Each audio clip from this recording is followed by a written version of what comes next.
দেশজুড়ে বিএনপির জোয়ার থাকলেও অন্তত অর্ধশত আসনে বিদ্রোহীদের চাপের মুখে রয়েছে বিএনপি এবং মিত্ররা। কারো কারো ধারণা, অনেক আসনে বিএনপির গলার কাটা হতে পারে বিদ্রোহী প্রার্থীরা। স্থানীয়ভাবে অনেক জনপ্রিয় প্রার্থীকে বাদ দিয়ে শরিকদের মনোনয়ন দেয়ায় জটিল হয়েছে পরিস্থিতি। তবে বরাবরের মতোই বিদ্রোহীদের ব্যাপারে হার্ড লাইনে বিএনপি। এর মধ্যে দল থেকে বহিষ্কার করা হয়েছে কয়েক হাজার নেতাকর্মীকে। স্থায়ী কমিটির সদস্য আমির খসরু মাহমুদ চৌধুরী বলছেন, বিএনপির রাজনীতি করতে হলে মেনে চলতে হবে দলীয় শৃঙ্খলা। রিশাদ হাসানের রিপোর্ট। ভোট আর জোটের সমীকরণ মেলাতে গিয়ে শত্রু মিত্র হয়েছে, বদলে গেছে রাজনীতির পুরনো সম্পর্ক। প্রতিশ্রুতি ঠিক রাখতে গিয়ে অনেক জনপ্রিয় প্রার্থীকেও মনোনয়ন বঞ্চিত করেছে বিএনপি। আর তাই স্বাভাবিকভাবেই শরিকদের গুরুত্ব দিচ্ছেন বিএনপি চেয়ারম্যান তারেক রহমান। আন্দোলন সংগ্রামে বিএনপির সঙ্গে এক মঞ্চে থাকা জমিয়াতে উলামায়ে ইসলামকে ছাড় দিয়ে ব্রাহ্মণবাড়িয়া 2 আসনে প্রার্থী দেয়নি বিএনপি। দলের মনোনয়ন না পেয়ে এই আসন থেকে স্বতন্ত্র নির্বাচন করছেন বিএনপির সাবেক আন্তর্জাতিক বিষয়ক সহ সম্পাদক এবং সাবেক সংসদ সদস্য রুমিন ফারহানা। ভোটাররা মনে করছেন এই আসনে তীব্র প্রতিদ্বন্দ্বিতার মুখে পড়বেন বিএনপির জোট প্রার্থী। আগামীতে যদি সরাইল আশুগঞ্জে দুর্নীতি মুক্ত সমাজ চান, হাস মার্কার কোনো বিকল্প নাই। স্থানীয়ভাবে ভীষণ জনপ্রিয় সাবেক ছাত্রদল নেতা হাসান মামুনকে বাদ দিয়ে পটুয়াখালীর 10 মিনা গলাচিপায় মনোনয়ন দেওয়া হয়েছে গণ অধিকার পরিষদ নেতা নুরুল হক নূরকে। তিনি লড়ছেন ট্রাক প্রতীকে। স্থানীয়রা মনে করেন, হাসান মামুন স্বতন্ত্র নির্বাচন করায় কঠিন হতে পারে এই জোট প্রার্থীর জয়। এই 2 আসনের মতো জোট শরিকদের অন্য অনেক আসনেই রয়েছে বিএনপির শক্ত বিদ্রোহী প্রার্থী। এর মধ্যে ঢাকা 12 আসনে জোটের বিপ্লবী ওয়ার্কার্স পার্টির সাইফুল হকের প্রতিদ্বন্দ্বী যুবদলের সাবেক নেতা সাইফুল আলম নীরব।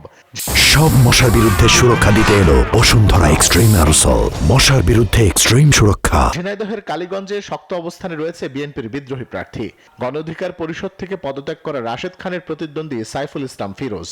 শুরুর দিকে ব্রাহ্মণবাড়িয়ার বাঞ্ছারামপুরে বিএনপির সমর্থন নিয়েও তোপের মুখে পড়েন গণসংহতি আন্দোলনের জোনায়েদ সাকি। যদিও কেন্দ্রের মধ্যস্থতায় দৃশ্যত স্থানীয় বিএনপি কাজ করছে সাকির সঙ্গে। বিএনপি থেকে যিনি বহিষ্কৃত হয়েছেন, তার দলের কিছু তার হয়তো অনুসারী যারা আছেন, তারা কোনো জায়গায় ভয় দেখাচ্ছেন, হুমকি দেখাচ্ছেন। এলাকায় এরশাদ বিরোধী আন্দোলন করেন নাই, এলাকায় হাসিনা বিরোধী আন্দোলন করেন নাই, তারা আজকে অতিথি পাখি হয়ে আসছেন।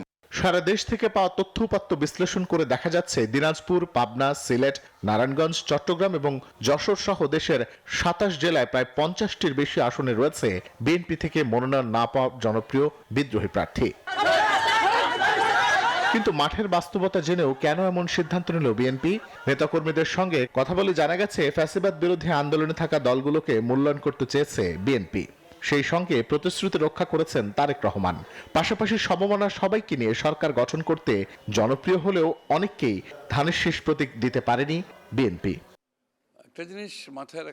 দলের সিনিয়র নেতারা বলছেন, বিএনপির রাজনীতি করতে হলে শৃঙ্খলা রক্ষার কোনো বিকল্প নেই। কারণ বর্তমান বাস্তবতায় ধানের শীষের বিকল্প কিছু ভাবছে না সাধারণ মানুষ।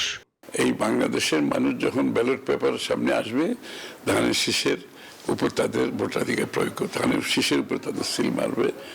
আর যারা দলের নিয়ম নীতির বাইরে গিয়ে যারা নির্বাচন করছে, যাদেরকে বহিষ্কার করা হয়েছে, দিনের শেষে ভোটারদের তো কোনো আস্থা গ্রহণ তারা করতে পারবে না। কারণ ভোটাররা হচ্ছে ধানের শীষ, যে উচ্ছ্বাস, যে ভালোবাসা, তাদের ভোটটা সেখানে।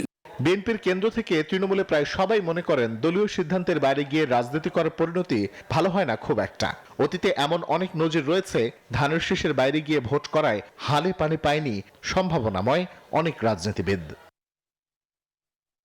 রিশাদ হাসান, নিউজ 24, ঢাকা।